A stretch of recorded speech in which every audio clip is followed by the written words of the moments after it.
What's happening? It's our 20th anniversary. Who is Everybody coming back. who is our? The Honey Beez. She had dreams that stretched beyond the classroom walls. A mother, a student, a dancer whose smile could light up a room. Gennia Grimes was the kind of person who left an impression. At just 21 years old, she had already faced more than most, and yet she pushed forward. She balanced college life, motherhood, and a spot on one of Alabama State University's most celebrated dance teams, the Honey Beez. Those who knew her said she moved with purpose. Every step on that stage told a story, one built on determination, love for her son, and a promise to make her future brighter than her past. She was studying criminal justice. She wanted to make a difference. She believed in second chances. What she didn't know was that hers would never come. On March 27th, everything changed. A call came in, one that officers never forget.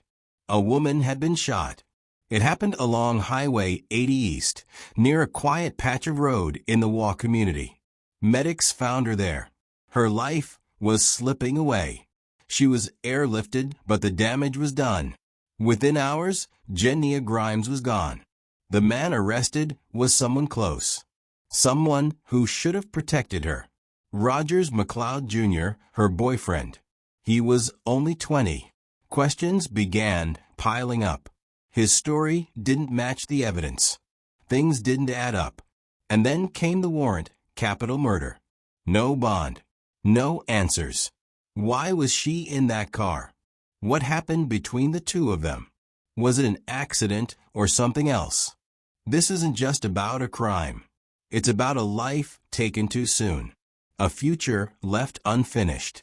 And a young mother who left behind a child. And a campus in mourning. Stay with us, because this story has layers no one saw coming. There were signs, small pieces, that make more sense in hindsight. There were voices who knew more than they said. And there are still people who believe the whole truth hasn't surfaced yet. Let us know what you think. Could this have been prevented? Should someone have stepped in? Drop your thoughts in the comments. This conversation matters. Before we go deeper into the story, take a moment to join our true crime community. Hit that subscribe button to follow more compelling investigations and cases that make us question every case we thought we knew. If you believe this story should be heard, like and share this video for more awareness. She grew up on the southwest side of Atlanta, full of promise, raised with determination. Gennia Grimes wasn't someone the world expected to fade quietly into the background. She attended Mays High School, where teachers described her as focused, respectful, and always moving with a purpose. Even then, she stood out, but not just for her academics. There was something else, a fire in her steps every time she danced. Her passion exploded into public view in a way no one saw coming. A video of her went viral. No gimmicks, no tricks, just raw talent. She was part of a performance that got picked up by Access Hollywood. Her movements were sharp, confident, filled with joy. Thousands saw her dance before they ever knew her name. She chose Alabama State University next. Not for fame, not for the spotlight. She wanted more. She enrolled as a criminal justice major. She wanted to protect people, to understand the law, maybe even change it one day. All while dancing with the Honey Beez, a team known for its strength, pride, and electric performances. It was more than a school team. It was a sisterhood. Then something happened that could have stopped it all. Gennia became a mother. At just 20, she gave birth to a baby boy, Rogers McLeod III. Some would have stepped back. She stepped forward. She stayed in school, kept dancing, kept pushing. Friends say she never once considered quitting. She told people she had to do it for him. There were late nights, tired mornings, missed calls, and a growing list of responsibilities that would have been too much for most. Still, she kept going. Now, here's where the story grows more complicated. The baby's father was Rogers McLeod Jr., the same young man now facing charges in her death. The same person who once held their son in his arms, who she posted about with carefully chosen words. Never too much. Never too little. Enough to say they were connected. Never enough to explain how deep it all ran. Friends have come forward saying they noticed moments. Things they couldn't explain at the time. Text messages that went unanswered. Calls late into the night. Shifts in her energy that were hard to miss if you knew her well. And still, no one ever imagined it would end like this. What does it take to juggle motherhood, college, dancing, and private pressures others never get to see? How do young women like Gennia find the strength to keep going when the world keeps moving too fast? Tell us in the comments. Have you seen someone walk through something heavy while trying to hold their future together? Do you know the weight of trying to do it all? Because Gennia Grimes did. And now, the question isn't just who she was. It's how her story took a turn no one could stop. Thursday morning. Clear skies over the Walk community in Pike Road, Alabama. It was supposed to be like any other day along Highway 80 East. A quiet stretch of road that people drive every day without thinking twice. Then came a call.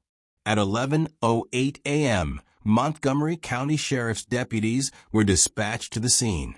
A report had come in. Someone had been shot inside a vehicle pulled over on the side of the highway. No other vehicles were involved. No traffic accidents. Just one car and two people inside. When deputies arrived, they found 21-year-old Gennia Grimes wounded. She wasn't responsive, but she was still breathing. Time was everything. First responders moved fast. Medics treated her at the scene, trying to stabilize her.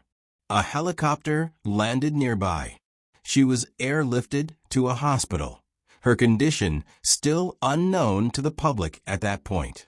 Word spread fast. Something serious had happened.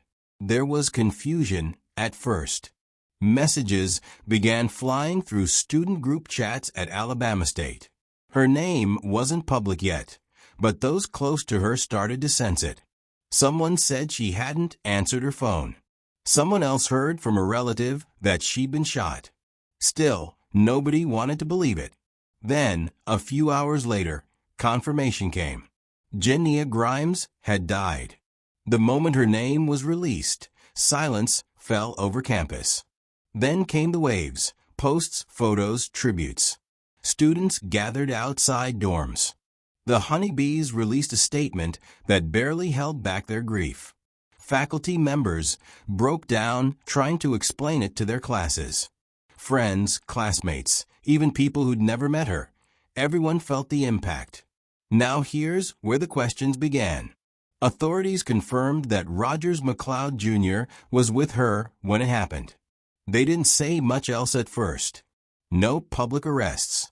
No details about what led to the gun going off. Just two people inside a car, and only one of them would leave it alive. Some who saw them together in recent weeks started speaking up.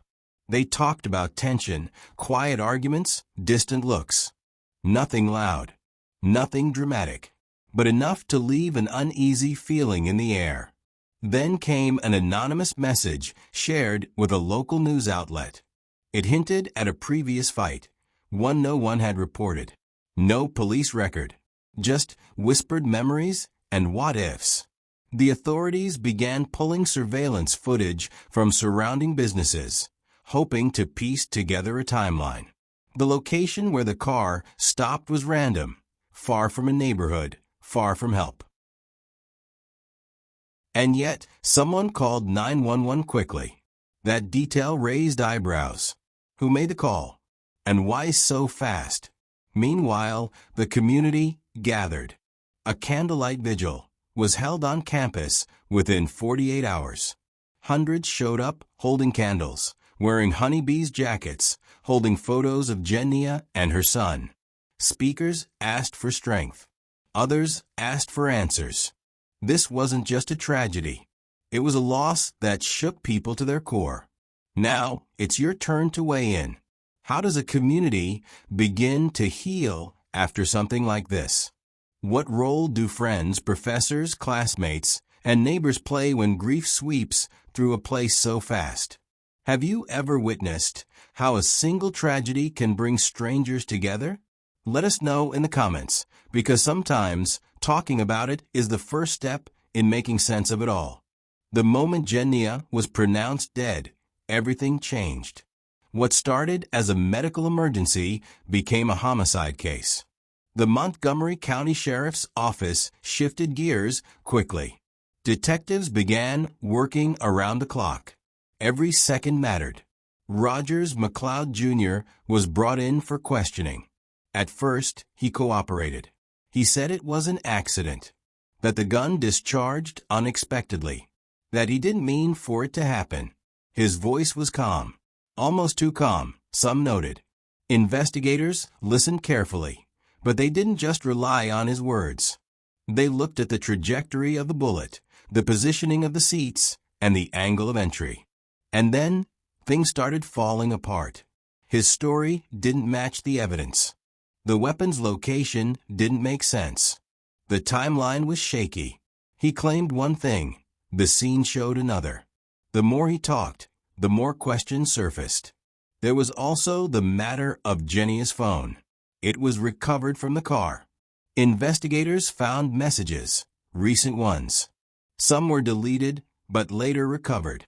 Texts that showed arguments, tension, warnings. A message she sent just hours before the shooting had only 5 words, "Please don't pull up today." That message changed everything. Law enforcement began tracing McLeod's movements before and after the shooting. Surveillance footage showed his vehicle stopping once before reaching Highway 80. He wasn't lost. He wasn't running errands. He was driving in circles. Then came the interviews. Friends of Gennia told investigators they'd seen bruises in the past. She brushed it off, said she bumped into something. Nobody pushed further. It was only after her death that these pieces were offered up, small clues that might have painted a bigger picture, if only they had been seen sooner. On April 4th, 8 days after the shooting, Rogers McLeod Jr. was arrested and charged with capital murder. He was booked into Montgomery County Detention Facility without bond. News of his arrest brought mixed reactions. Some were relieved. Justice, they said, was beginning. Others were quiet. They remembered photos of Gennia holding their baby beside Rogers, smiling. They remembered campus events where the two looked like any other young couple. The shift from boyfriend to accused killer was hard to process. Law enforcement faced pressure too. People questioned whether more could have been done earlier. Were there missed signs? Has the system failed Gennia? Domestic violence cases are often built in silence. Victims rarely come forward. And when they do, they aren't always believed. This case reignited those conversations. Police departments across the country have been criticized for how they handle domestic situations. Delays, disbelief, lack of follow-up. In this case, there was no prior report on record. Nothing official. But does that mean nothing was happening? Let's talk about it. How can law enforcement improve when it comes to protecting people in toxic or dangerous relationships? Do you think the system is designed to act too late? Or are the warning signs often too hidden? Leave your thoughts in the comments. Your voice may be part of the reason the next story ends differently. By the time Gennia's story reached national headlines, it was no longer just a local tragedy. It was part of a much bigger conversation, one that often remains in whispers until something irreversible happens. Domestic violence isn't always loud. It doesn't always come with bruises or broken bones. Sometimes it's in a text that makes someone feel afraid to leave home. Other times, it's in silence after an argument, when the fear of what happens next is worse than the yelling. It can be physical, emotional, financial, verbal. Sometimes it shows up as isolation, cutting someone off from friends, family, support. Control disguised as concern. Manipulation masked as love. According to the CDC, 1 in 3 women in the United States will experience intimate partner violence in their lifetime. For Black women, the risks are even higher. And more than half of all female homicide victims are killed by a current or former partner. These numbers don't tell stories, but they explain why so many reacted the way they did when they heard Gennia's name. After her death, social media flooded with messages from women who had seen warning signs in their own lives. Some had left, some hadn't. One woman, who claimed to have known McLeod from high school, wrote anonymously about an incident where he snapped at Gennia in a grocery store, loud enough that people stared, quiet enough that no one said anything. She said she never forgot the way Gennia's face changed in that moment, and she never brought it up again. There's a reason people stay silent. Fear, loyalty, hope, it all blurs together. That's why awareness matters. Education can literally save lives. For those watching who may be in a similar situation or know someone who is, there are places to turn. The National Domestic Violence Hotline is open 24/7. Local shelters provide safe housing and legal support. Counseling services exist in most communities, often for free. Schools, churches, even workplaces are beginning to offer quiet pathways out. And yet, it's not enough unless people know what to look for. Sometimes the red flags are hidden in plain sight. A partner who insists on knowing someone's location every second. Comments disguised as jokes that slowly chip away at confidence. A sudden change in a friend's behavior. Are they quieter? Avoiding calls? Pulling away? It's in those subtle shifts where stories like this often begin. And here's the part that no one ever wants to say out loud. Gennia was strong. That strength wasn't what failed her. The world around her did. Now, we want to hear from you. What resources exist in your community? What support systems have you seen work? Drop them in the comments. You never know who might read your message and find a way out. Because silence protects no one. And knowledge, real, honest knowledge, can be the start of something life-saving. With Rogers McLeod Jr. now charged, the case enters a new phase, one that moves from speculation to strategy. The capital murder charge is the most serious classification in Alabama. It means the state believes this wasn't a moment of recklessness. They believe it was intentional, deliberate, possibly premeditated. If convicted, McLeod could face life in prison without the possibility of parole or the death penalty. But trials, especially those that draw public attention, rarely move in straight lines. His legal team has already requested time to review all body cam footage, forensic reports, and digital evidence. His attorneys may claim the shooting was accidental, perhaps attempting to argue mishandling of a firearm or emotional distress. Others speculate he could push for a plea deal, but that's unlikely with a capital charge on the table. On the prosecution side, they're building a case brick by brick. They have Gennia's text messages. They have the forensics from inside the car. They have witness interviews that show a pattern, one that could point to control, intimidation, or prior threats. If they can establish a history of abuse, even without police reports, it could weigh heavily with a jury. There's also the child, Rogers McLeod III. His name will come up in court. Custody, future care, trauma. All of it may be introduced, possibly used to show motive, or deepen the emotional impact for jurors. But there's a complication. According to legal analysts, one issue could be the lack of direct witnesses to the actual shooting. Everything hinges on evidence and interpretation. That means jurors will be asked to weigh science, timeline, tone, and silence. Silence can speak volumes in a courtroom. As the trial date approaches, it's clear this will become more than just a legal fight. It's already a story people are watching, debating, arguing over. Some see a clear-cut case. Others are still struggling with how someone could shift so quickly from father to suspect. And public pressure is building. High-profile cases like this always shape how people view the system. If the verdict is seen as unfair or too lenient, trust in the courts may take another hit. But if the trial is thorough and justice is served with transparency, it could be a turning point for how domestic cases are handled going forward. One unexpected twist. Civil rights groups are already monitoring the case, pushing for broader awareness around college-aged victims of domestic violence. There's talk of Gennia's Law, a proposal to strengthen early intervention for campus-related abuse. If the bill gains traction, her name might become more than just a memory. It could become a protection for others.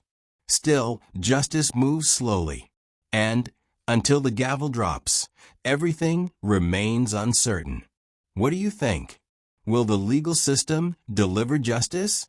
Or will this trial become another example of how much is left to change? Leave your thoughts below. The comments aren't just part of the conversation. They're part of the legacy. By the end of this story, one thing remains clear. Gennia Grimes wasn't just a victim. She was a mother, a student, a dancer, a friend. Someone with plans, with purpose, with people who loved her deeply. At Alabama State University, the dance studio sits quiet now. Her spot on the Honey Beez team remains unfilled.